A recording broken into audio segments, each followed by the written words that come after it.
अस्सलामुअलैकुम नाज़रीन, आप देख रहे हैं पीसी वर्ल्ड न्यूज़। मैं हूँ रिदा संधू। सूबाई वज़ीर लेबर और इंसानी वसाइल अंसर मुजीद खान सोशल सिक्योरिटी हस्पताल मदीना टाउन में कोरोना वैक्सीनेशन सेंटर का इफ्तिताह।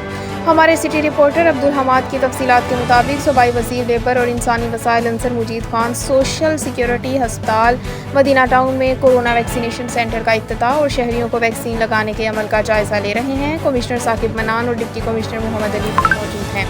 इस मौके पर doctor Ejaz Mumtaz medical superintendent और doctor Bilal CEO district health authority भी मौजूद। डॉक्टर एजाज मुमताज़ ने लेबर मिनिस्टर का इस्तकबाल किया।